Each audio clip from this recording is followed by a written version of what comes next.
70 ভাগ মানুষের রায়কে আপনারা অপমান অগ্রাহ্য করছেন, জনগণ বসে বসে আঙ্গুল চুষবে না। রায় দিয়েছে জনগণ, মানতে হবে সরকারকে। যে সরকার জনরায় মানে না, সেই সরকার জনগণের সরকার হতে পারে না।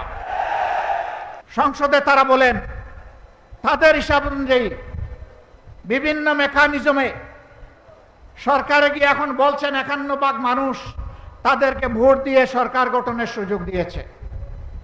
ভালো কথা, কিন্তু 70 ভাগ মানুষ যে ভোট দিয়ে বলেছে গণভোটের গণরায় মানতে হবে, সেটা মানছেন না কেন? 51 ভাগ বুঝতে পারলেন, 70 ভাগ বুঝতে পারেন না? হ্যাঁ, 9.5 ঘন্টা বললে আসলে হিসাব মিলাইতে সমস্যা হবে। হিসাব মিলানোর জন্য ভালো মানুষ পাশে রাখুন, জাতিকে নেতৃত্ব দেওয়ার জন্য, যাদের অন্তরে দেশপ্রেম আছে, মানবতাবোধ আছে, চরিত্র যাদের উন্নত, যারা চাঁদাবাজদের ঠাঙ্গিদার নয়, তাদেরকে বসান।